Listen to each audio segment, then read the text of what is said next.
Welcome to another episode of OG 55. I have a fantastic panel with me today. We got the Italiano, Mr. Seymour Duck, and Jay Shear. We are talking all about Disney's DEI initiatives. They are really making changes over there at Disney. What's going on? What has changed? We're going to talk about it, break it down, analyze it up next on OG 55.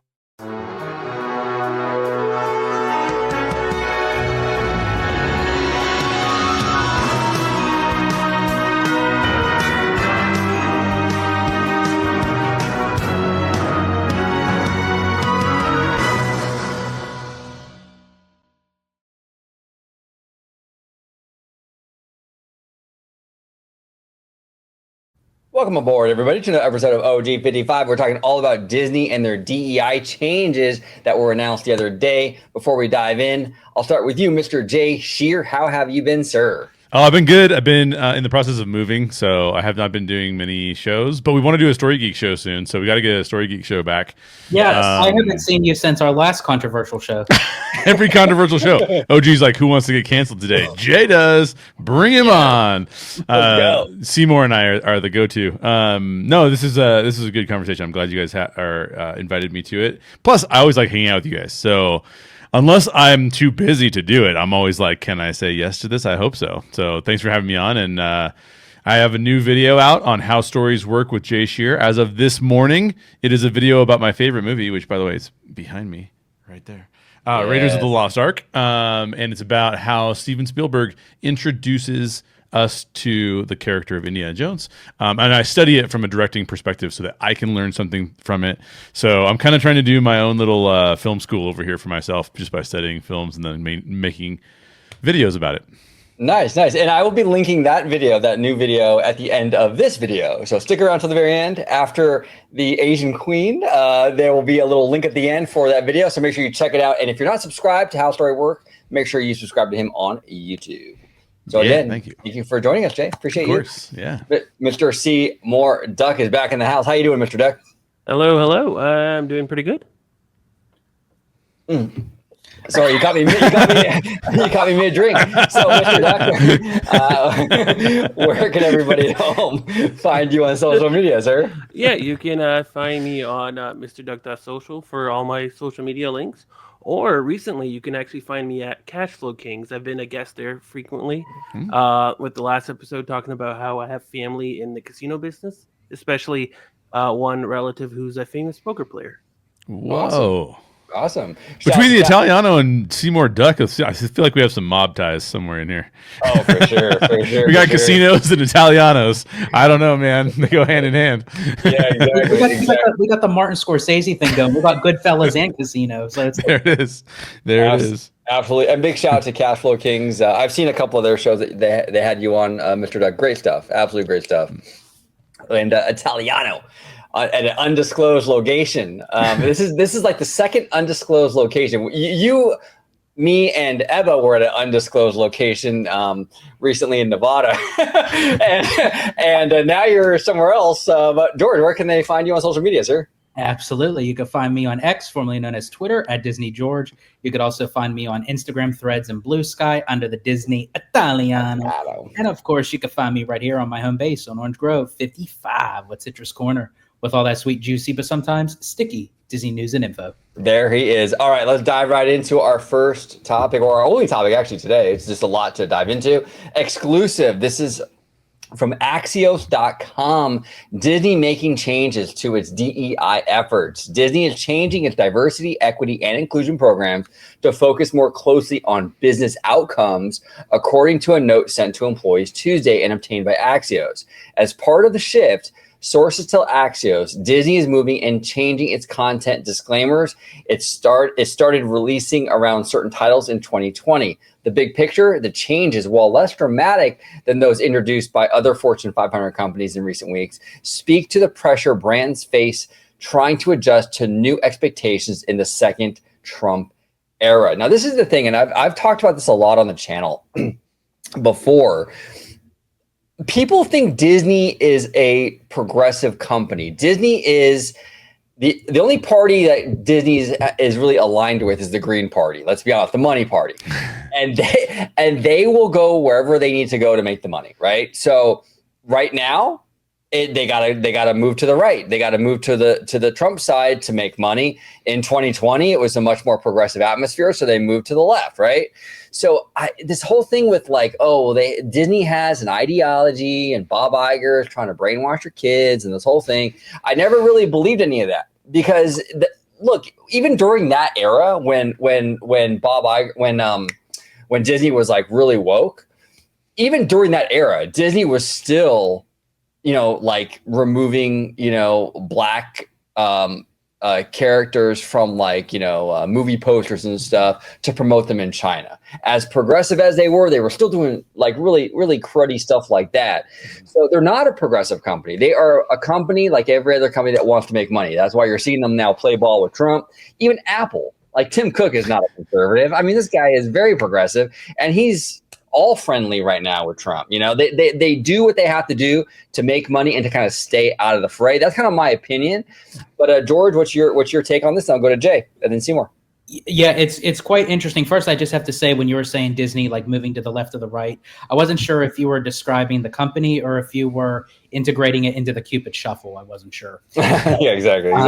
But no, it's quite interesting because it's true. A lot of people say that Disney, moves one way over the other, but you're right. They move wherever the times change. So as the times change, people go in and out of office, Disney plays ball, and it's for the almighty dollar, which in a way you can't really blame them because, even though we know Disney as diehard fans of, the man of Walt Disney himself, great entertainment, great films, theme parks, it's a company, and they have to do what they have to do to keep their heads above water, especially since all the drama that came out of the Reedy Creek with DeSantis in Florida. So Disney's not going to want to have to deal with anything that, politically driven that can move them one side or the other. So whoever they're dealing with at the time, they try to make them as satisfied as possible. And I don't mean that in a dirty way, but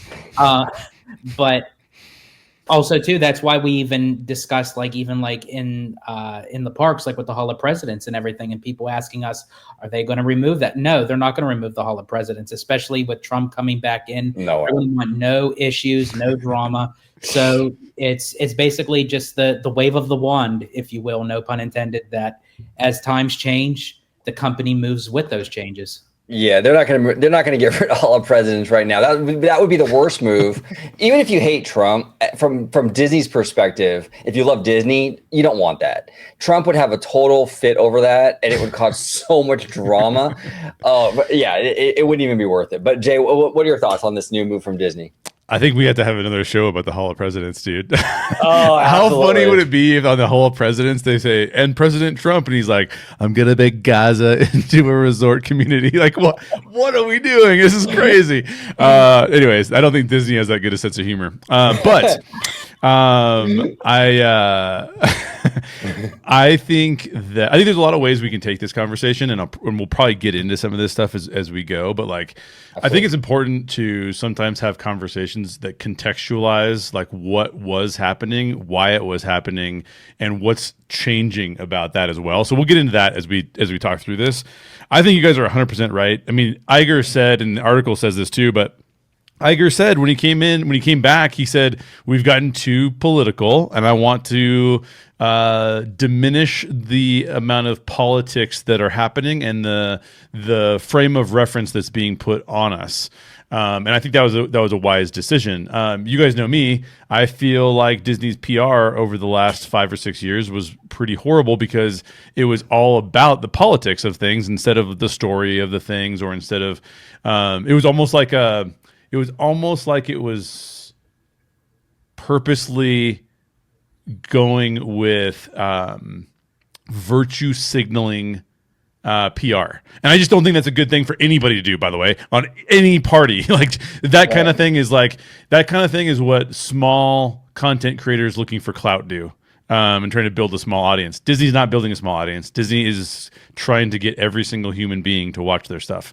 And so I just think that you're right. They're going to do it more for dollars. I do think as we get into some of the deeper conversations, we do hold Disney to a slightly higher standard than we do most companies. So there are some things that we have expectations about with Disney, and I think rightfully so, that we don't have with other companies. And I think that that's part of this discussion as well. So we'll get into it, but overarchingly, yeah, they're changing their policies because why do you want the heat right now? There's no reason to get heat right now. Just cool off, see how things go, focus on what you can control. Try not to get the attention on you that you don't want, right? 100%. It's like if you're at the workplace, right? You're in the office, you already have like 2 write-ups. Keep it cool, keep your head down, just work. You don't want to attract any undue attention. You got to be good. And Disney's kind of in that mode right now, where it's like, all right, just keep our head down. You don't want to get you don't want to be a target of the administration. That's the last thing they want right now. Exactly. So they're just keeping it cool. Well, like George said, they already experienced that with the "Don't Say Gay" stuff with DeSantis, and that was not a good look for them. They literally flip flopped so many times they didn't even move their Imagineers out there, right? That was like company wide things that they had announced that they were like, we're going to back off of now. You just don't want that heat. I believe it's a step in the right direction for the company. We discussed this last time with Jay with the video, and I talked about how when Disney. When I first started investing in Disney, I always thought, oh, Disney is not left or right leaning. It's more in the center. It's more apolitical. They're not about one side or another. But then Bob Chapek came in and the whole controversy right in Florida. And I don't know why that happened. They did it so late in the game, too. They put a press release on their website and everything about how they're standing against it. But I'm like, if you're a CEO of the company, you have to focus on the entire company and putting your politics up front instead of the company, and you're realizing that you're going against the government instead of working with the government. You have people working in Florida and all this issues they had, and I'm just like for me, I didn't like that. That was a big turnoff, and I think a lot of people, it's a big turnoff when you mix business with politics. And being apolitical, moving into that direction again, where Disney is just going to make good quality content and focus on that. That's where Disney should be doing. They, like Jay said, we do have Disney as a higher standard. They do a lot of good work with charity and all that, but politically, right, you're never going to make anyone happy, right? No matter from the left or the right, you're always, but or in another country. But I think this is the best approach. Be more apolitical and focus on working with the government that's currently running. So with Florida, don't go against Ron DeSantis, work with Ron DeSantis. Trump as president, people voted for him. If you like it or not, he is the president. Work with the president. A good CEO works with them, not works against them. Right. And that's where I see in the future. And unfortunately, I think a majority of people, politics is a big turnoff. American politics for people who are not American is a big turnoff. Especially for me when I go on X, and every time I go on X, I just see Elon Musk talking about American politics. I'm like, why? I don't care. And his businesses are now affecting outside the U.S. dramatically because he's just constantly talking about politics that Europe doesn't care about. And that's a big turnoff. And his sales in Europe are going down dramatically. And I can see Disney looking at this and be like, okay, there's no... The rubber band hasn't been broken yet, but if we push a little too far with politics, that could break and we can lose our core audience. Even if they're not leaning left or right, it's a big turnoff. And I think that's what's happening with this approach. And I think they're preparing this approach when they announce a new CEO so that everything can start fresh again. And we're starting with an apolitical company, focusing on working with the government instead of against the government. Yeah, well said, Seymour. And we talk a lot about kind of meta, where we talk a lot about our community or the content creation space, right? And I see a lot of complaints about Disney and getting into politics, but then those same people that were complaining about that don't have a problem with Elon being way more political than Bob Iger. Like, I don't understand that. Like, you have to be consistent, right? And if just because you agree with Elon, right, you should still have the same value system. Like, hey, if you're running a car company, politics has nothing to do with that. You should stay out of the politics, right? We're worried about the product, the quality of the product, but I don't see that same sort of thing happening here. It's like, well, Elon does it. It's like it's applauded. Bob Iger even hints at having a political leaning, and it's like, you know, he gets lambasted for it. What are your thoughts on that, Seymour? Do you see that too? Because I know you have a little more ear to the ground in terms of the you know, that whole situation. Yep, that's the thing. You know, if it's not, I see it on X all the time, even talking about Splash Mountain coming back over and over again. Oh, because apparently removing DEI means that we can bring back Splash Mountain, even though I'm pretty sure the reason they changed it was because people weren't going on that ride as much, and that's the whole point. They have the data. Disney has the data. They wouldn't. Why would they sacrifice more money to bring back something that nobody's asking for? Only a small minority group is. It's just that a lot of the things, especially on X, they focus it. They're more in a group of people in America. Like, I think over 70% is in the U.S. and they have around like 500 million users monthly. That's like what, 4% of the world's population. You have Meta, who has like over 3 billion users.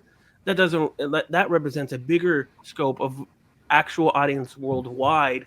So when you go on like a social media company like X and you see people saying like praising Musk, but then not praising, but then at the same time being a hypocrite saying, oh, we shouldn't have politics in like Disney, but it's okay if Musk does it. It's because it's following their narrative. And I don't care for any of it. I don't care which side. I just don't want any politics. I agree 100%. The algorithm keeps giving it to me. And unfortunately, it's giving me more right-leaning politics than left. Yeah. Well, no, that's interesting. And I'm glad you brought Splash Mountain up, because I was actually going to bring it up. But since you already brought it up, we could talk about it.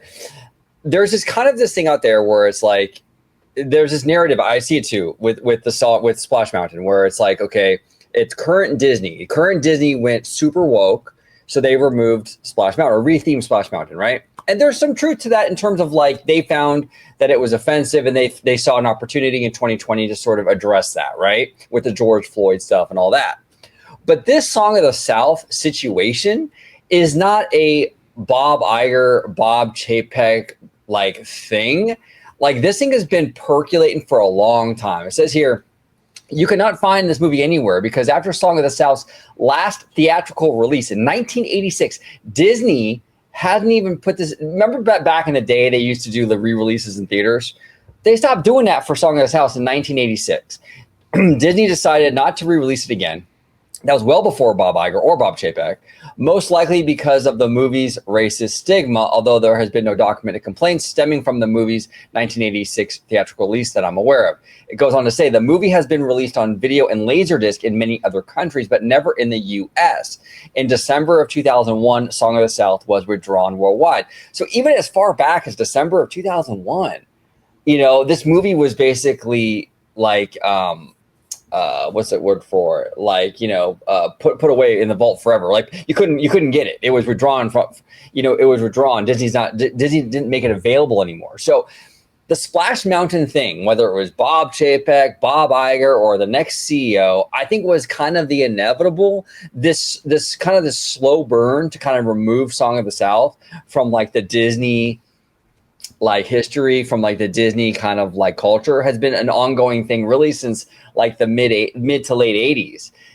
Well, what say you about that, George? I know you're big on the parks and stuff like that. I mean, you didn't notice that too, or am I tripping? Yeah, no. Here's the thing with Song of the South. I mean, it's been a controversial debate, even beyond going back further, than Iger, Chapek, hitting into the Eisner era, and what have you. And it's one of those things where, I mean, I've seen Song of the South literally in its entirety. But I do know like of how people could in their own culture, kind of interpret it in their own way of saying like what is considered racist to them and what is not. Why have a ride based on that and what have you? Disney doesn't want to deal with that issue way back. They've been in, as you had mentioned, with the 2020 with the George Floyd stuff and everything. So Disney thought, what, let's make this opportunity to change it. Right. But I do feel like there's still parts of it that I feel like that they would still incorporate it like within the parks, like the song Zippity Doo Dah. I know, folks, that you could go one way or the other with the song, but I always took it as like the parks anthem. You constantly heard it on the promos and the commercials, or even in the Esplanade when you're walking, and it's just part of the Disney culture. And I'm just so used to that, from growing up, like listening to the Disney sing-along tapes and what have you. So it's like a back and forth kind of thing. So to fully erase it, I mean, I think that was maybe going a little bit too far for me anyways. But I mean, if they wanted to change Splash Mountain, I have no problem with it. I've been on Tiana's at Walt Disney World and Disneyland. I absolutely love the rides. I know that there are some issues that they're going on with right now, but I actually wanted to, I actually have a question for both Seymour and Jay, but I want to hear your guys' takes on it first before I ask my question. All right, Jay, what are your thoughts on the Splash Mountain situation in regard to kind of what this overall DEI kind of move? Yeah. First of all, I think let's break this down really quickly. Song of the South is not going to make Disney any more money. Period. Like, end of story. It's not making Disney any more money. You can say that Disney self-censored themselves. Fine. It's within their God-given American right to censor themselves, right? I laugh at God-given and American in the same sentence. But I think this is so to say that Disney is wrong for doing that is your opinion, and Disney can have its own opinion. And Disney said we're going to censor ourselves. We're taking the movie off the table. If you take the movie off the table, you can't make any money off the movie, right? You're not going to do a sequel, first of all. Second of all, you're not going to do any new rides, right? Because like Disney wants a flywheel. Disney wants you to be able to go into Cars Land and go, man, I miss watching Cars. We should go watch Cars again. Wow, Cars is really awesome. We should buy the Cars popcorn bucket because Ka-Chow is awesome. Like Lightning McQueen is amazing. Like let's make the kid happy. He wants a $20 popcorn bucket. This is the Disney flywheel. This is how Disney gets itself inserted into culture. And just so you know, and this is why I don't take kids into the parks. Yeah. So here's the thing. Song of the South was never going to make Disney any more money, right. Which means Splash Mountain has a limited capacity for money because they're not going to come out with a Briar Bear burger at Hungry Bear Kitchen or something, right? They're just not going to do that because it has a limited shelf life. Yes, people like us who grew up in the 90s, who grew up with the song. I totally agree with George. I love that song. I think that song is fantastic. I miss it already. But being able to, there's only nostalgia there. There's only nostalgia. Every new Gen Z kid coming up is not like, oh, remember Song of the South? No, it was censored. They don't know it. They don't have it. So there's the revenue potential for Splash Mountain and Song of the South is low. That doesn't mean it wasn't a good ride. It doesn't mean that we all didn't love the ride because it was a fantastic ride. What is true, though, is that Tiana, first of all, Black Princess sells merch, first of all. Second of all, her story is not necessarily done. They can do more Tiana movies, and people will go show up for them. Right. So now you can't sell a Briar Bear burger, which is hard to say, by the way. I was going to say, even though it's hard, it's still it fits, like it rolls off the tongue nicely. I could actually see them if they did keep Splash Mountain. I could actually see them doing. Them doing one? Yeah, you can't sell. You probably can't sell as many of those as you can sell Tiana's Palace. Okay. Meals. Being that you just said it, actually, you answered part of my question that I was going to ask, and even to you, Seymour, because I know you're not a big parks guy, but just your overall opinion. If the events of what's going on right now with Disney removing the DEI and everything, do you still see them making those decisions that they did back in 2020 even though that they probably would have removed Splash Mountain at some point anyway. But do you see them going the route of Princess and the Frog? Do you see them choosing a different IP? Do you think that they would have maybe not went as fast as getting the ride up operational wise than what they did, because they can't linger on having that kind of ride down for so long? Because, you know, despite of how people felt about Splash Mountain, I mean, it was a constant maneuver to have people going in and out of that ride, because it also was a water ride too. I think a lot of times people just rode the ride to say, you know what, in the Florida heat, in the California heat, we want to get, you know, a lot of people don't even focus on what the overall theme is. But do you feel like Disney went that route with the Princess and the Frog because of the issues that were going on in 2020, or do you think they would have went that route anyway? And if the DEI was changing back then, could that have even had an impact on it? So let me just follow up before Seymour answers, because there's a couple more things I want to get in, because I just described why there's a monetary reason for taking one property and choosing it over the other. Now, where do I think Disney went wrong with it? I think that they went wrong in their PR. And I'm not going to comment on whether or not they should have kept Splash or should have done. I haven't ridden the new ride when I went. I didn't get to go on it. And I did really, really enjoy Splash Mountain. I didn't go on it that often because I don't want to get like water rides. Like if you're like 11 o'clock at night and it's freezing, you're like, I don't want to go. But the one thing I think that Disney got wrong was that they didn't celebrate the old ride and have like, hey, we love this ride. It's fantastic. It tells a great story. The Imagineers that were in on this ride have done a fantastic job of crafting a story with it. They didn't celebrate the old ride. They instead said, we have a property we want to do something with. Why don't we go ahead and start making these PR moves that are virtue signaling that we're in the right and that we're doing the right things at our company from a moral perspective.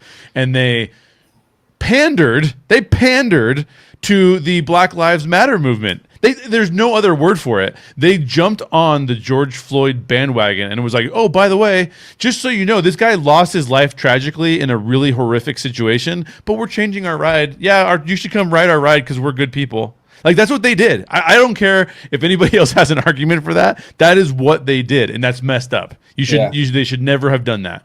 And because they did that and they didn't celebrate Song of the South, it created this crazy dynamic of like, you just politicized your rides at your park. Like, why would you do that? What's the point of doing that? That is basically like saying, we are going to stick a flag in the ground and we do not want you people coming on the rides. We only want these people coming on the rides, for a brand that has been inclusive for almost their entire existence. So I think it was a crazy move. And that's where it was like, it made sense to me that they were doing it. It did not make sense to me how they went about marketing it. The timing of it was like you were saying like they were using the Floyd situation and piggybacking off of that. And I thought that was kind of, it doesn't look icky, great. Man. Yeah, it's icky. It's icky for sure. Yeah. And George, to your question, they would have eventually have rethemed it, because what Jay was saying, there's no money in Song of the South. And this has been a slow burn for decades. They've been slowly removing this franchise from the Disney culture for literally since like the mid 80s. Do you think they still would have stuck with Princess and the Frog? That's a tough one. I don't know, because that kind of depends on when they would have ultimately have made the decision to retheme it. If it wasn't in 2020, and let's say it was in 2045, there might have been another franchise in 2040, 2045 that maybe they would have chosen instead. That's hard to say. I think Princess and the Frog was chosen because it was 2020, and that was the franchise they had that made the most sense. But yeah, if it was a decade, 20 years from now, it could have been something else, but it would have been eventually removed. I'm certain of that. Yeah. To answer your question more directly, sorry, Seymour. I'm gonna let you talk in just a minute. But I think that to answer your question more directly, I think OG is right.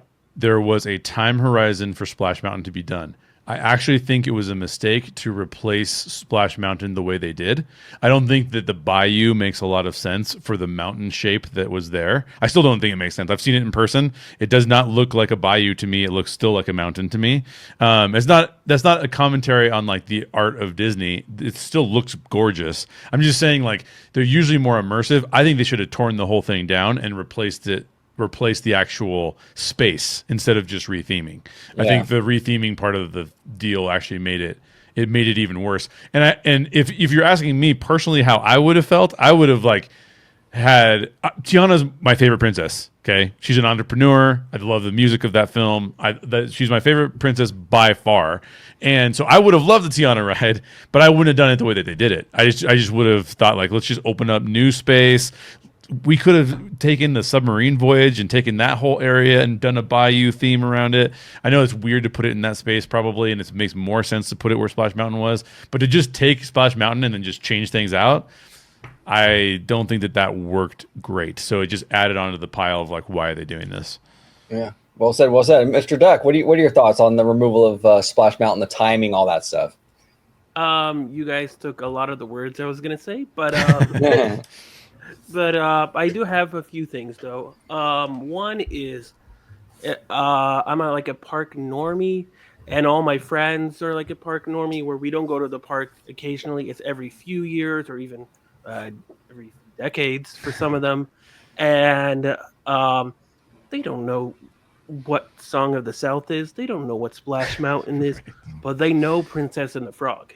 Right. They're not like hardcore Disney fans, but they are Disney. They like Disney, but they know Princess and the Frog.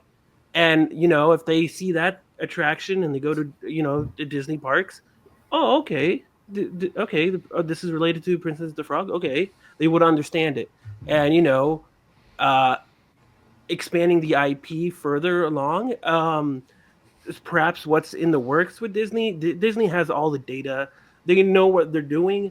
But like Jay said, how they did it with the PR and everything was a disaster. But the execution was a disaster. But the overall idea was good. And I think Disney had an idea where like they're going to expand with the IP.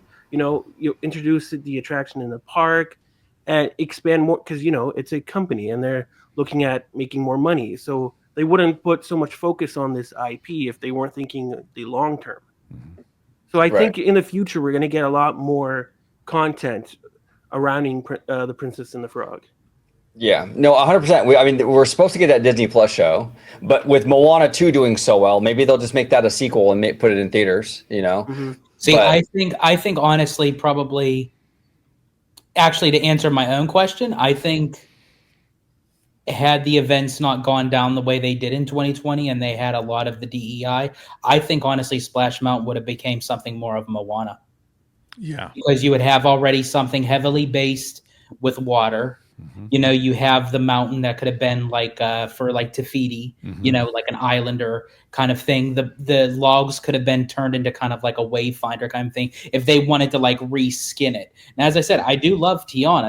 As I said, I've been on it several times. But I think for me, I feel like that the way that Disney, in the optics of how they are as a company, they're always going to want to go for the hotter ticket. And for me, I think Moana would have done them more, I guess, more justice in the sense of like revenue wise than the Princess and the Frog. But at the same time, I'm glad in a way they didn't, because as our friend Drew the Disney Dude always says, keep it kind of delaying, because as time progresses, so does technology. So for something as big as Moana, I would want something more technologically advanced than just a reskin of Splash Mountain. Yeah, and we all know that Disney really does favor Disneyland Park a lot. And this retheme was designed for Disneyland. So that's why another big reason why they chose Tiana over Moana. True. Because Moana wouldn't fit at Disneyland, and there's no way Disney's going to allow that. They're going to make sure whatever they put in there is going to fit perfectly with Disneyland. They don't care about DCA so much. It just so happens because it's right off of New Orleans Square. So it's like, that was a big part of it too. Yeah, exactly. Absolutely. That's a big part of it. Yeah, so it's interesting. It's interesting, but let's continue with this article because there's a lot of interesting stuff in here I want to kind of talk about. It says here, in a note to employees sent Tuesday morning, Chief Human Resource Officer Sonia Coleman outlined ways Disney's DEI efforts will change. First bullet point, other performance factors. Beginning this fiscal year, Disney will replace the diversity and inclusion performance factor that it used to evaluate executive compensation with a new talent strategy. The new talent strategy factor includes concepts from its old diversity and inclusion factor, but is more focused on how values drive business success. What are your thoughts on this, Jay, when you first heard this? Interesting, right? Well, I think we need to take a trip back, and Seymour might know more about this than I do, because I'm not going to pretend that I'm an expert on this, but I have a little bit of information about it. We need to take a trip back into why did DEI initiatives become so popular in the first place, right? What is the reason behind that? And I think it might surprise people to learn that there's a highly money motivated decision, because what happened was back in 2017, I have a Forbes article here that I was reading. Let me get the name right. I believe it was Larry Fink, but I want to make sure that I get that name right. Yeah, Larry Fink is the CEO of BlackRock. Now, for those who don't know what BlackRock is a giant financial company. In fact, I believe there's 3 giant financial companies, and Seymour is going to know their names better than I do. But BlackRock is one of them, and the amount of assets under their management is like unbelievable, right? They're partially responsible for like buying up some of the homes and increasing home prices, because they invest in everything that they possibly can, and they have so many resources available to them that it's easy for them to manipulate markets. It's easy for them to manipulate companies. And one of the things that Larry Fink had publicly stated, they were some of the first people to come out with the DEI initiatives. And one of the things that they said that ESG, which is, environmental, social, and governance issues. So ESG and DEI were going to be very important to them in regards to the companies that they were willing to invest money in. Okay. So why did everybody start doing these DEI things? Why did they start concentrating on ESG? Because companies like BlackRock, which think of it this way. If you can't get money to do something, you can't get money to start a business, you can't get a loan from the bank to do what you want to accomplish, then you're kind of dead in the water. You got to go figure out other ways to get money. That's very similar to how a lot of these companies work with these giant financial corporations. If Disney wants to do a new project and the BlackRock is going to fund some of that, they can't do it unless BlackRock is happy with their proposal. And if the proposal didn't include ESG or DEI, guess what? Dead in the water. So there's money reasons behind these things. I'm not going to say it's just money reasons, but there are a lot of money reasons behind some of this. So BlackRock CEO comes out and says, we don't want to invest in people just based off what their profitability looks like. We want to have other factors included in what we're investing in. Now, why does Larry Fink say this? There's a bunch of conspiracies about why he says this, but we won't even get into those. We'll just say Larry Fink just wants this for the world, right? So the interesting part of this is that most people. So there's 2 things I think going on here, and this bullet point speaks to this the best, is that if Disney is looking at this and saying, where is money going to be flowing to? Oh, money's going to be flowing to people who have better diversity and inclusion. Oh, money's going to be flowing to people who have better environmental concerns. Well, then we better at least make it really look like we're doing that, right? And so Disney puts all these initiatives out there, just like a bunch of other companies do, because they can see how the financial situation is shaping up. And if there's obviously a value system associated with that that's being pushed to the public as well. But just remember, if you're part of the public, there's other reasons people think of things that are not just value-based. They just try to get you to think that way so that they don't realize what's going on. And that's a lot of why this happened. So here's my opinion on this, right? My opinion on this is that I personally am a big fan of being there's a concept that I would call stewardship, right? Are we stewarding our people well? Are we stewarding our finances well? Are we stewarding the environment well? I believe that we as human beings are responsible for stewardship of the things that we've been entrusted with. I believe that also means that we need to figure out how to help marginalized communities. How do we help environmental concerns? We should be thinking about all of those things, not just profitability, in my opinion, right? Now, do I agree with Larry Fink and how he was going to do this and what it meant and if there was going to be social credit scores and you have to have DEI initiatives and all that kind of stuff? No, I don't agree with that because I don't think that mandating who gets money based on how well they're doing, based on the moral standard of Larry Fink, is cool at all. That's messed up. I don't think that should be a thing, especially in a free market economy. Well, as free market economy as America is, I just don't think that's a cool. So I think that there's this stewardship thing that I want to see people doing. I want to see people giving people opportunities, but I don't want to see people, coming down on other groups because of whatever reasons. So I feel like I consistently sit in this middle ground where I go, okay, I don't like what these policies were. I especially don't like that Disney incentivized its board members on things that were seemingly unrelated to maybe even what Disney wanted to do, but they needed to please the people who had all of this kind of money and resources and stuff to them. That is very strange to me.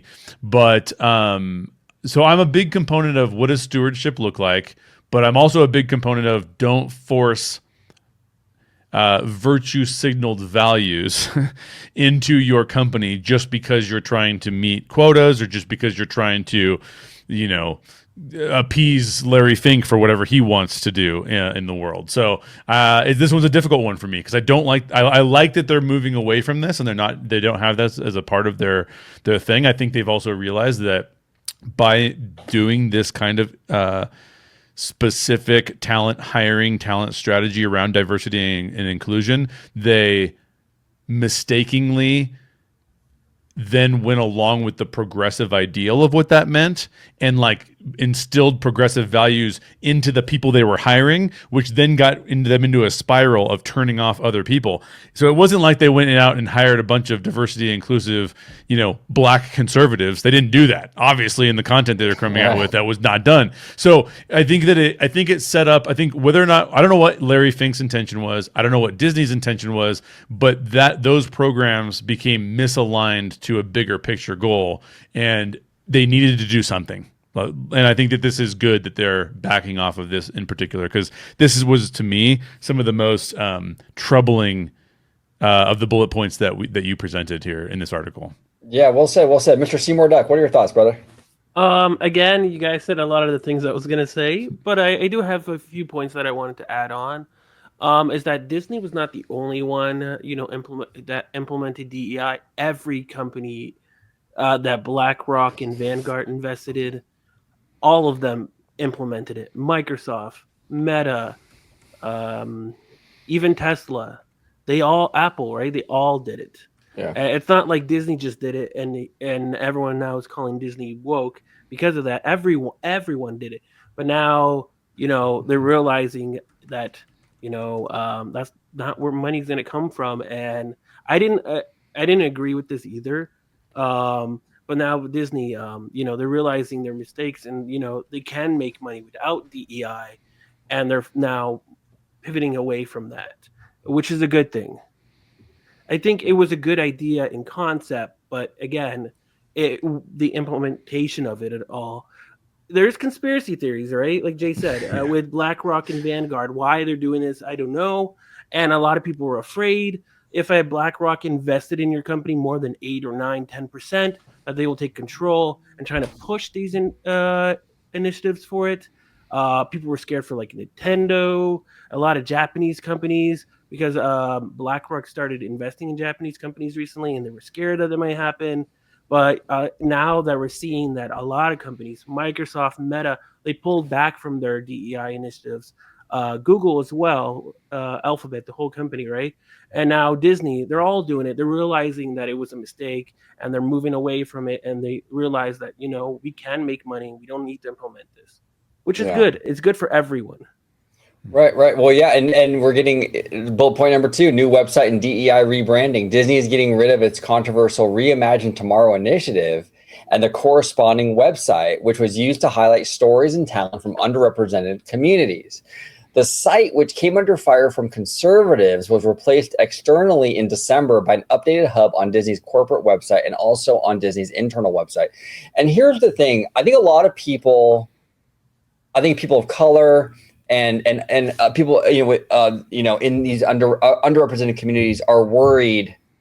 And I completely understand where they're coming from. They're worried that with these changes, the representation isn't going to be there anymore. And I will say, I don't believe that's going to happen. I still think Disney's going to make, I think they're still going to make culturally diverse content. It's not like, look, Disney has been making culturally diverse content for a long time. In the 90s, they did Mulan, they did Pocahontas, they did, this isn't like something that like they just started doing. I think they will continue to pull from various cultures. One of their biggest movies, one of their biggest franchises of all time, Moana, came from a different culture. So they're not done with that stuff. So just because they get rid of the website, just because this particular branded initiative is going away, doesn't mean that it's going to be all white stories now. That's not going to happen. I think largely this is basically a PR move, and it's kind of to keep maybe the Trump admin off their back. But I don't think that Disney's going to suddenly now become just like super white with everything. They're going to stop hiring people of color, and like, no, that's not going to happen. Disney has always been really good actually with hiring. Look, I mean, in the late 80s, and I always sing this guy's praise because he's an absolute legend, but Howard Ashman was a gay man. He was openly gay. He had HIV or AIDS. I mean, back then that was a huge stigma. I mean, it was crazy to have that back then. The ignorance around that disease back then was through the roof. But at any rate, he was part of the Disney culture back then, and became a Disney legend, and did so much for this company. You go to Disneyland Resort, a lot of the cast members are part of the LGBTQ community. And it's not just recently. This has been a thing for a long time. So I would say to underrepresented communities, I wouldn't worry. I think that Disney will remain to be an inclusive company, especially since it's based in California. I mean, it's really hard in California not to be inclusive because the demographic in California is very mixed. I mean, just off the sheer numbers, you don't even have to try, and just by the natural hiring process, you're getting diversity because our population out here in Southern California is just so diverse. You know what I'm saying? So what say you, Italiano? I'm sorry, I cut you off, brother. No, you're good. I completely agree with what you're saying. We had this conversation before, and it's, Disney is heavily diverse. They incorporate as many culturally dynamic, people as they possibly can, in the theme parks, even at Epcot, with World Showcase, they incorporate those people from those countries, those cultures, and even down to the LGBTQ plus community. Disney is a big factor on that, especially in the eyes of the entertainment field. That's a big community that people are heavily into the entertainment fashion. But it's also to the fact that I feel like as part of the DEI was kind of like a knee-jerk reaction for Disney to kind of maybe like prove something, again going back to the DeSantis don't say gay bill that sparked even the Reedy Creek stuff, where Chapek come out saying one thing, and then the PR team said, no, you got to say this. And then he went and said that. And it felt like everything got just misconstrued, that again, Disney felt like they had to prove something by saying, oh, okay, well, we got ourselves into a pickle, let's make up for it. And let's do this sort of kind of like what we were talking about with like the George Floyd and the Splash Mountain change. It's just, I felt like the timing for everything was, again, they had good intentions, but when you have that knee-jerk reaction with certain things, it makes you look more guilty than what you already are. Yeah. Well said. What say you, Mr. Shear? Yeah, I mean, I think I'm in alignment with what both of you guys are talking about. Where did the first question come from again? I had a line of thought that was. We were talking about this bullet point here with the new website. They're getting rid of they got rid of their controversial Reimagine Tomorrow initiative and the corresponding website. Okay, so I think where I was going to go with it is that. By the way, I am very moderate. You're not going to hear me praising the GOP. You're not going to hear me praising the DNC. I don't support either of them. I'm a third party kind of person. Okay.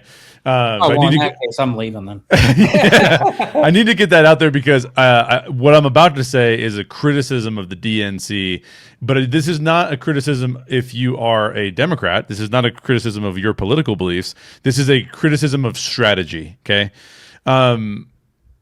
The DNC, in their pursuit of progressive ideals and their promotion of things that are DEI related, right? One of the things that they did, and they did it, I think, intentionally, is that they kept basically downplaying the role specifically of white males in society. Like, you didn't hear them, like, besides like Biden, who like clearly was not controlling the country, by the way. They definitely pushed that group aside and were like, we have nothing for you, right? Like, it's almost like there's no place for you here, right? Now, I know that there's a bunch of people who are white male and part of the DNC, so you can give your own perspective on it if you will. But from my perspective, they were very much in that kind of boat. Here's the problem with that strategy and how it relates back to Disney. That is not an inclusive strategy. That is an exclusive strategy. We don't have a role for you. You don't have a place here. There's nothing for you here, right? And so I think that the issue is with like a Reimagine Tomorrow and things like that.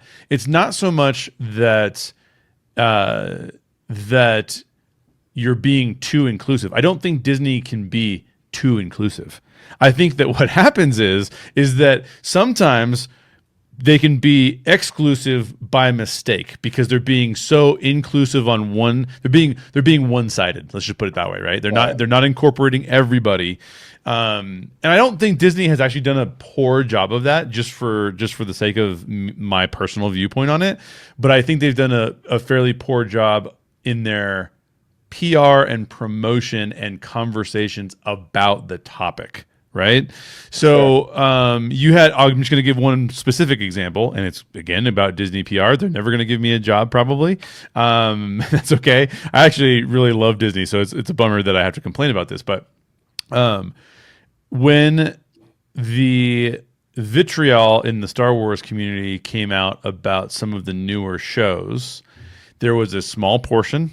I believe personally that it was a very small portion, but the Star Wars, particularly the Twitter account or the X account, but large swaths of the Star Wars base started to converse about this small group of people as if it was this larger group of people, even though the larger group of people were not complaining about the race of the stars or the gender of the stars or the sexual preferences of the stars. They were complaining about the story, but because there was a smaller component that was complaining about those things specifically and being racist and sexist and anti-LGBTQ and things like that, the way that Disney started to handle that from a PR perspective, I think was like, it was almost like if you're a traditional Star Wars fan, go F yourself. They almost did the Elon Musk thing to all of the traditional Star Wars fans who were like, this is not what I thought Star Wars was about, and this story isn't even that good. Like, what are you doing here, right?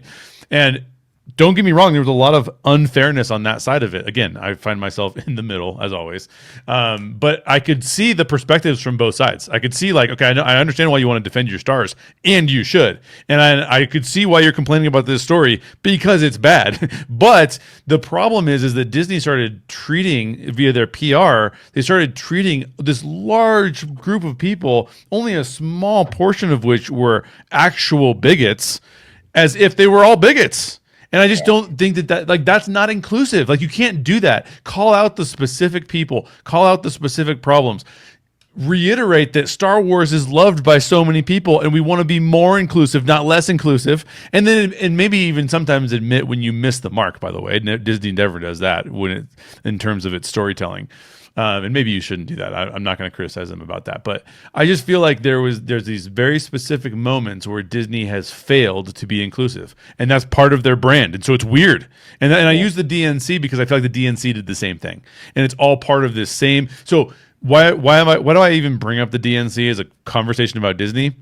Because literally what we're talking about in this video is Disney's reaction to the GOP, right? So Disney keeps flip-flopping back and forth between whoever is in political control here. And I think that Disney really needs to get a hold of their narrative and be like, this is who we are regardless of what's going on politically. And we're going to stay out of the politics of all of this so that we can just operate our company and tell great stories.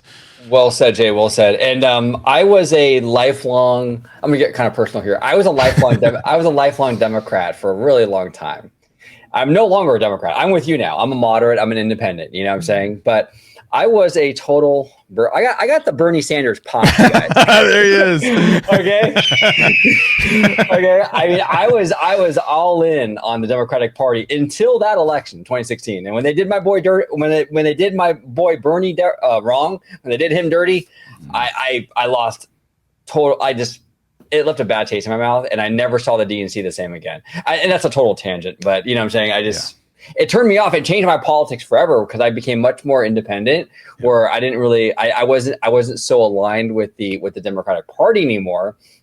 I think I still lean progressive because I'm a kid from LA, you know what I'm saying? I mean, but I mean, I'm just not as pro, like Democrat Party, you know what I'm saying? I look at it more independently now, but, what say you? As we're speaking out like an AA meeting, I might as well say it too.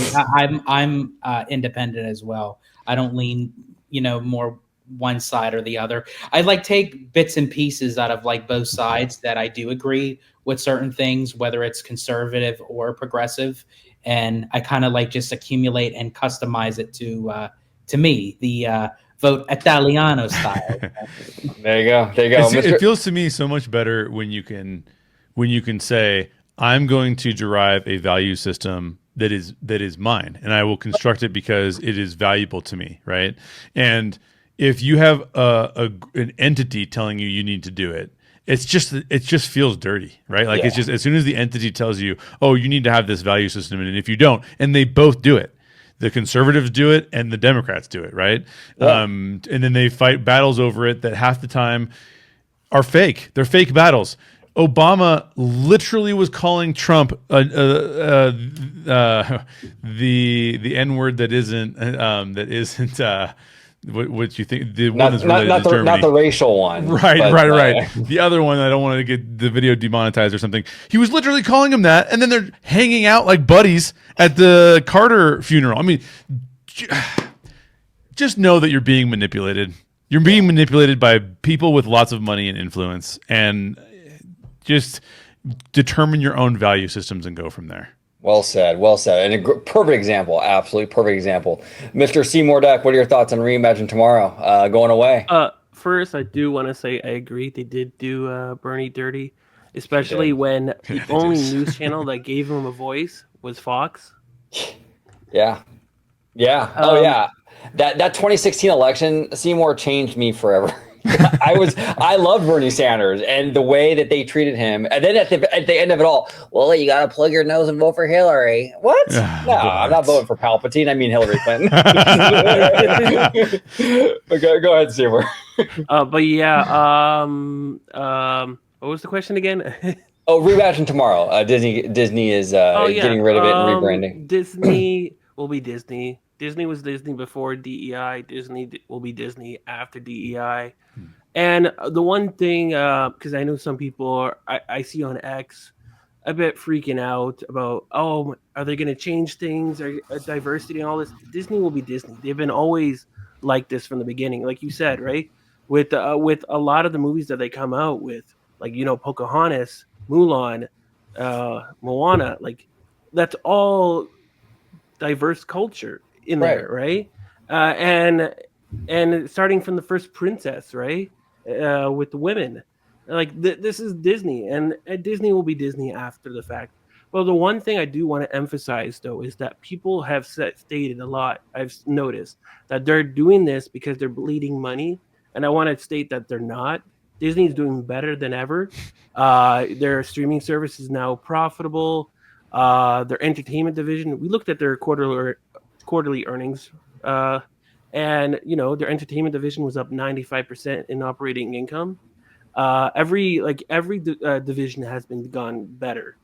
They're no Disney's doing perfectly fine. Yeah. They had one bad year, and now everyone's trying to take that as like that's Disney every year. But yeah, Disney's been here for so many years. We can't just take 1 year and expect that it's going to happen for the whole time. No, Disney's fine.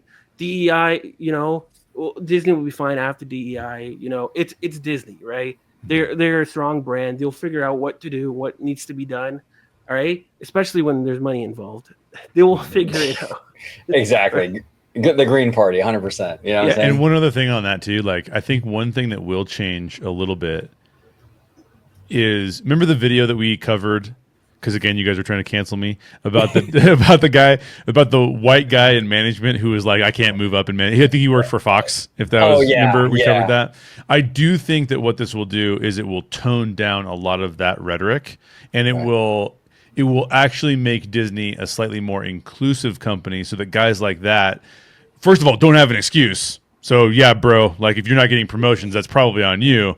And also it will be something that I think will tone down all of the rhetoric around this nonsense, right?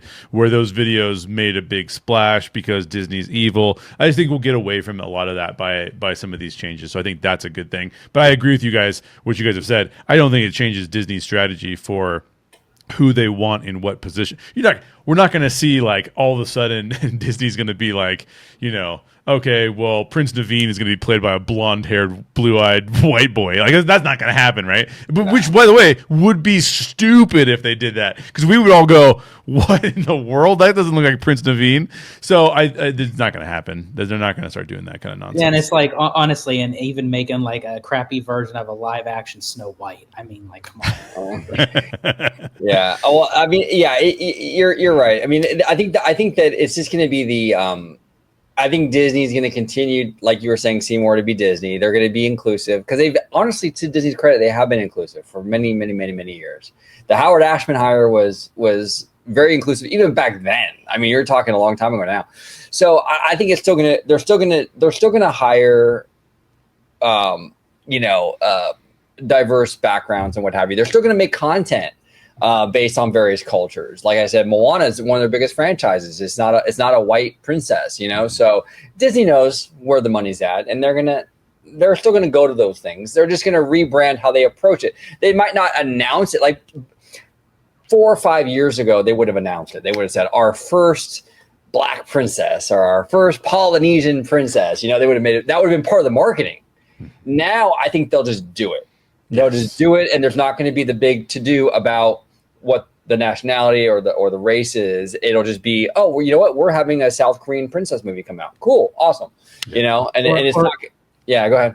Or even with the films that already exist, like Pinocchio, Dumbo, Peter Pan, Fantasia, all those movies that have possibly what people consider as controversial scenes that are a bit like sensitive for today's viewers or what have you, that it was different from back then, of how they have like the warning stipulation before the movie plays and everything. Like that's all gonna change too. So I mean, all this literally isn't just in one department. It literally is changing basically the company of how it was before the DEI stuff actually played a major role into it.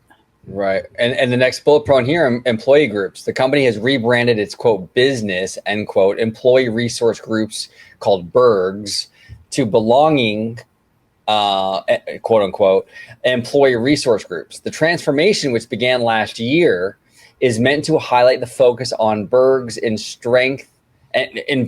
strengthening the employee community and workplace experience. So this is more like an internal thing, just having a good workplace where people feel comfortable, you know, I mean, I don't think anyone can really argue with that. But any thoughts on this one before we move on to the next bullet point? Any kind of feelings on that change? The only thing I'll say is, like, with that brief paragraph, I have no clue what it's even talking about. Like, what was the difference between business employee resource groups and belonging? I don't even know what's going on there. What is the group supposed to do? It was the group. I don't know enough. I have no clue what that means. Weird. It's weird. Yeah, I think that's more like an internal thing that maybe like a Disney employee would know the difference or something. The gist of it, I just feel like basically just having like maybe like a culture in the office, so to speak, of like respecting each other or something. You belong.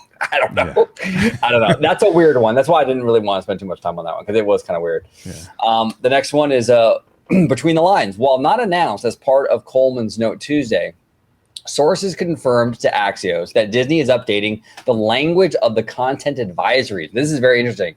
The language of the content advisories that run before certain titles on its streaming service and moving them to details section of those titles.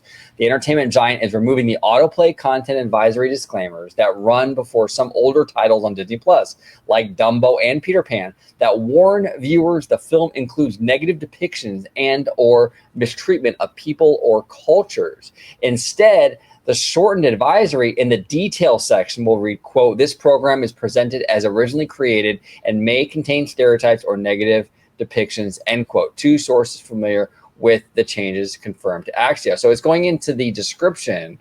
What are your thoughts on this, George? They're not going to do what they did before with at the beginning of the film, you know, the disclaimer. I believe you're going to have to go to the description and actually look for this, I believe. So what are your thoughts on that? I mean, I still think that's a proper way to do it, because I feel like when you bring something to the attention that I feel like that they could be over exaggerating a bit, and, you know, they're saying that, you know, it's a negative depiction of this or that. When you do that and you're placing it in front of a family animated film, each person can have their own interpretation of what they see as what is being negative or depicting a certain culture or what have you. A lot of these classic films have been watched time and time again by generations. So people today, that when they show their kids, I would hope that they would know really what they're putting on for their children. And honestly, I really don't think that having a message the way that it is worded, it kind of gives off the stigma of saying, oh, you're putting on this movie, but, you know, it's on our platform. But just so you know, we probably encourage you that if you're like sensitive, don't watch this sort of thing, because it's giving off a negative energy. And right off the bat, before the movie even starts, you're giving off this negative energy to say, like, of what you're watching isn't any good. And that's Disney's way of saying about its own product. And I think that's just a very like bad face of business to do it that way. I would prefer them to actually add it in the description, that if they want to read on it a little bit more in more detail, and even to then the way that it's worded differently, like the program is presented originally of how it is created back in the time when it was, and it has, you know, possibly stereotypes or depictions of a certain culture. It's telling people, but it's doing it in an informative way where it's not saying like, you know, here's this, and just so you know, this is what you're putting on for your kids. You know, I think it's bad. Yeah, I think this is a good move. I think it's good to have it. I think it's good to have it somewhere in there so families can kind of make that call and kind of look into it. What, you know, in that detail section, that's great. Look, I've always advocated for these kind of like disclaimers, because the alternative is Disney will just the alternative stuff like this would be Disney would just edit and cut these things out of the original movie, and I don't want that to happen. I'd rather have Peter Pan like as the movie it was when it came out. I want Dumbo the way it was when it came out. So I think a good compromise is, you know what? Okay, there's problematic elements within these films. It could offend people, right? It could be very stereotypical. It could be offensive to people of different cultures. So at least acknowledge that, and kind of like, you know, acknowledge that these things are in there and it might be offensive. at the same time, you maintain the integrity of the film as its original work.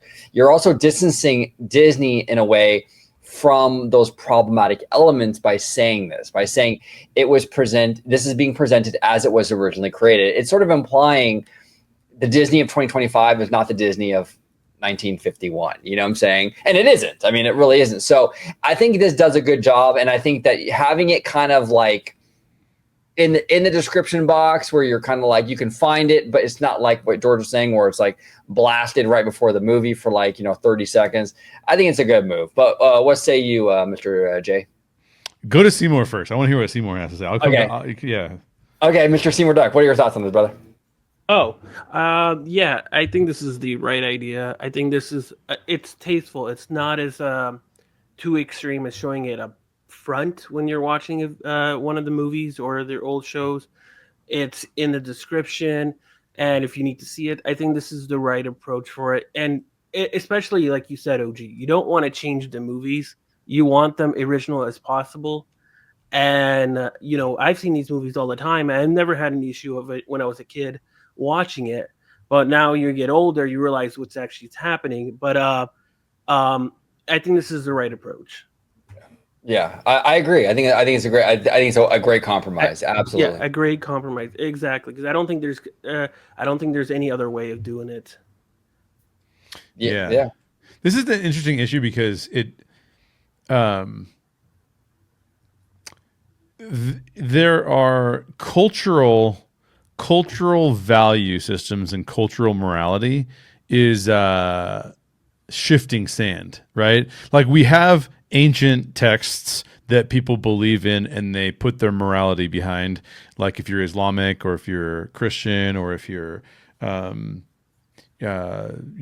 any major Buddhist, any major world religion that's been around for a long period of time, those stay somewhat more consistent. Although I will say that even cultural values sometimes shift and change those religions, not the religion's intent, but the people who follow those religions change with the culture over time sometimes as well. Here's what I think is really, really difficult. I think it's really difficult to know. Like, I'm trying to think through, like, okay, what are some of the things that I've seen in Disney films where I'm like, oh my gosh, that's kind of offensive. The first one that came to mind was the Siamese cats in, are they in 101 Dalmatians? What movie? Lady and the Tramp. Oh yeah, George and I were just talking about Lady and the Tramp before this. Like that to me was like, oh, I don't know about that. Now the question though is not how I feel about it, right? Because it's not offensive to me. Like it's not like I'm not from that community. So the question is like, how do other people really feel about this? And the problem with that is that it does change over time, right? Yeah. Like, and the way that it's addressed culturally gets changed over time as well. So one of the things that's remarkable to me is that when you watch some of like the comedians from the 1980s and like you'd have people that today would say, wow, that is like super offensive and I can't believe that comedian made that joke.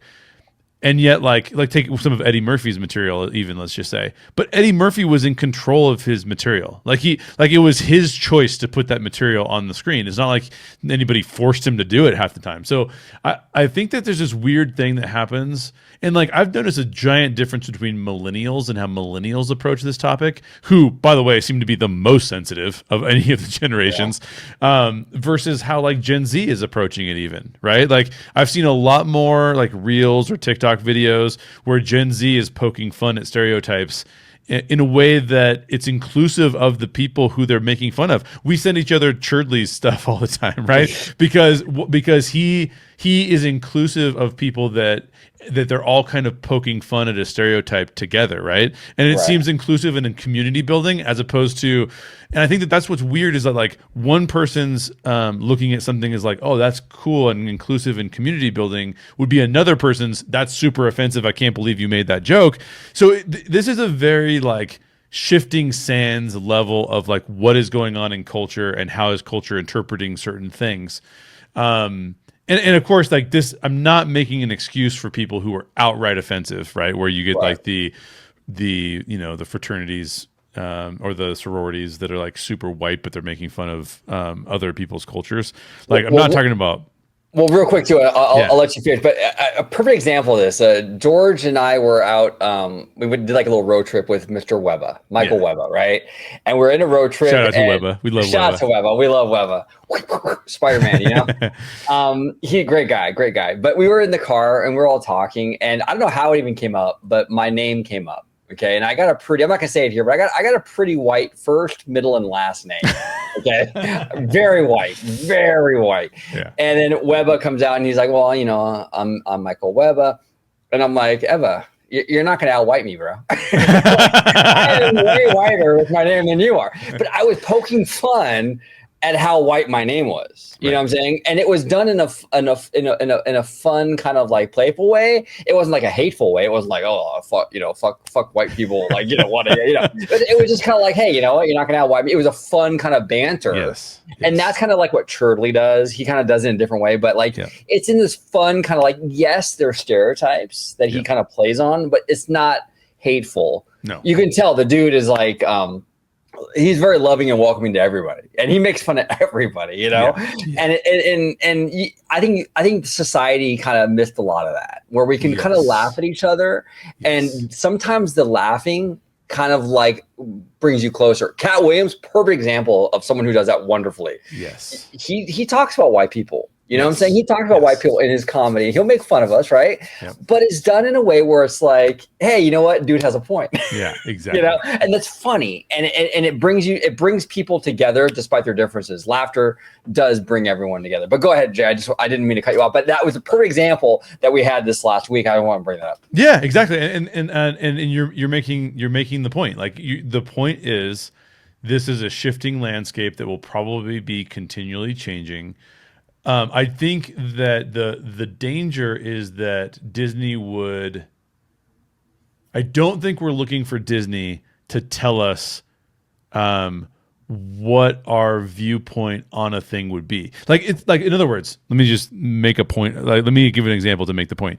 If Disney was like, "Hey, Asian people, you should be really offended by our movie," it's like, well, wait, hang on a second, like. Let them be in control of their own emotions. Like, let them decide if they're offended by the movie. Don't tell them to be offended by the movie. Like, that's crazy. And that's what it was doing. And that's why when they put that disclaimer up before the movie, that's practically what Disney is doing. It's like, oh yeah, we created this product, and this product is meant to offend you. We're warning you before you play it. Yes, exactly. I think we need to be able to have our own agency. And I'm not trying to make an excuse for people who go way too far, because people go way too far all the time, and it's like, dude, that's like not funny. That's just you being stupid. But like, I think so for me, I do it all the time. So I just think that there's this thing that's like, let people determine how they're going to react. Don't tell them how they're going to react. And if Disney's getting a bunch of feedback and they feel like they need to do that because of the feedback they're getting, okay, fine, I understand it. So I don't know. I'm not exactly sure how to feel about this one. I think that again, this is about stewardship, right? This is about stewarding your stories. The one strong stance I would take, and this George kind of indicated this earlier, and I totally agree with George, and it's a strong stance I would take above all others, and that is, from a storytelling standpoint, we need stories that are escapist, and we need stories that are not escapist. And sometimes the stories that are not escapist, that make us feel bad, that make us feel momentarily that we're not escaping from our emotions, but we're actually having to live in them. Don't censor those stories. Those stories are about the shared human experience. The shared human experience isn't always being at Disney on a fun day. Sometimes the shared human experience is my mom has cancer. Sometimes the shared human experience is I just experienced something that was super racist and I need to deal with that. Don't censor those stories because people raise their hand and go, my feelings got hurt. Right. So I'm not saying let the stories hurt people. I'm saying let people understand what the story is talking about. Like, for example, Remember the Titans is an intense story at times. don't censor it because Awesome. like you could have hurt someone's feelings. What did you say, George? Awesome movie, by the way. Yeah, awesome movie. And so it's like I just as a storyteller, I want Disney to I don't want Disney to censor hard things that we're dealing with. Because in today's time, I mean, now it might change now that they're, circulating some things. But like when the DEI was in full motion, I couldn't see Disney doing another like Remember the Titans under the Walt Disney Pictures banner, because it was not because it's considered racist by all means, but it has like the sensitive subject matter. But that's what great storytelling is. It should hit certain nerves with people, and it strikes a conversation after you walk out of the theater or after you're done watching the movie and say, wow, like I knew somebody that was put in that position, or I could relate to that person because I know exactly what they went through.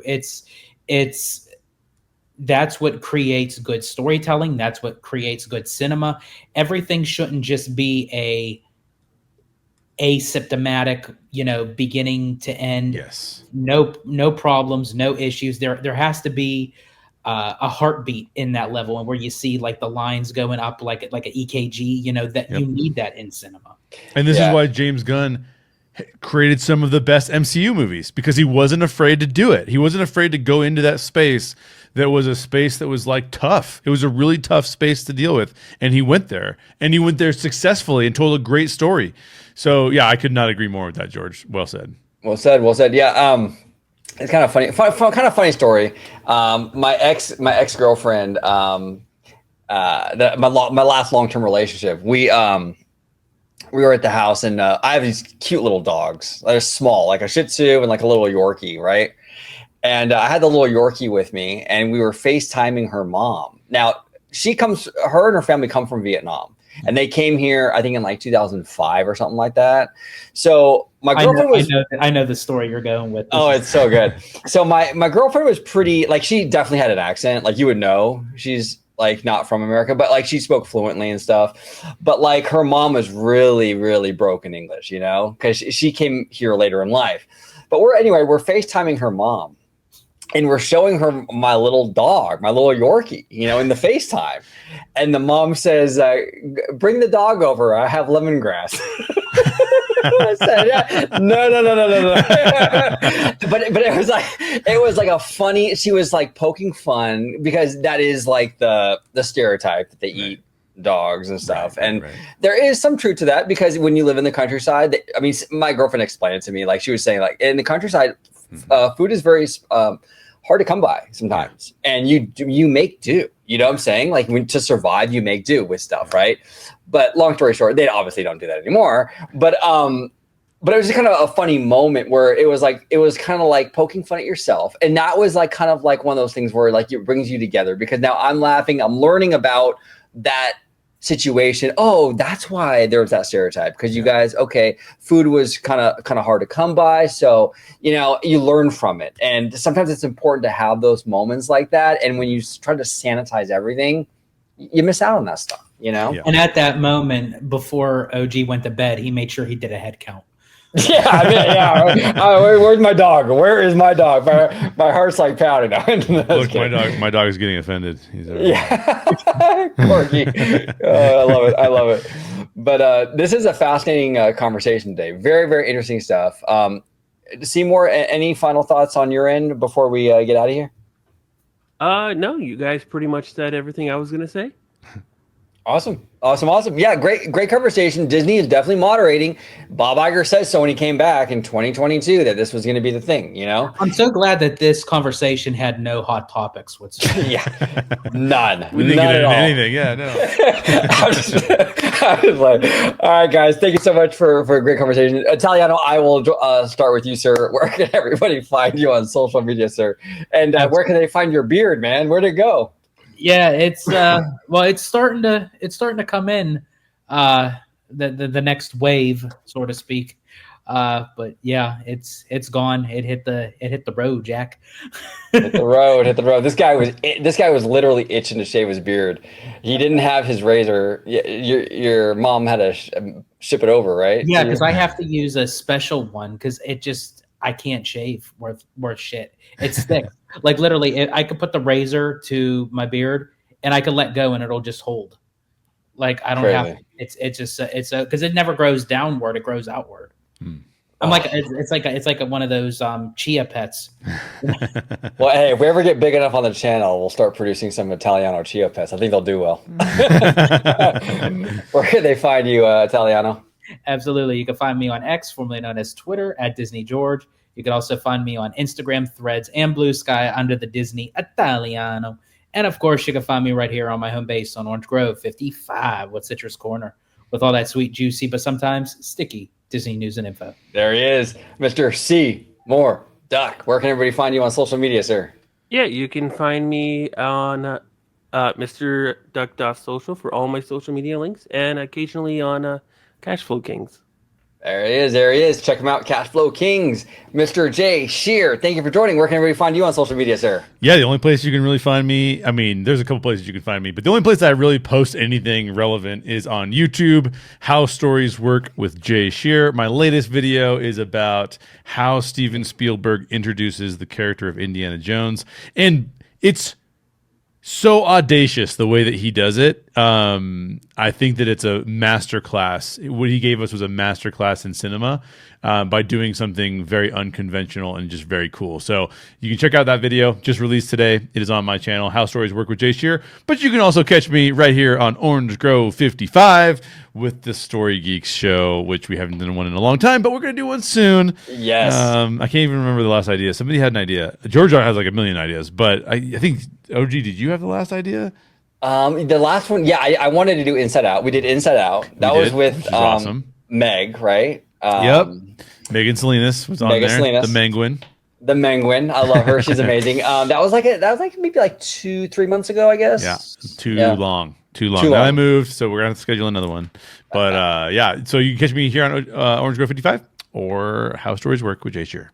There we go. And speaking of How Stories Work, stay tuned. At the end of this video, you'll check out that Indiana Jones Spielberg video that Jay was referring to right at the end of this video. Thank you all so much for watching this episode of OG 55, and until the next time. Thank you for watching OG 55. If you aren't already, consider becoming a member today.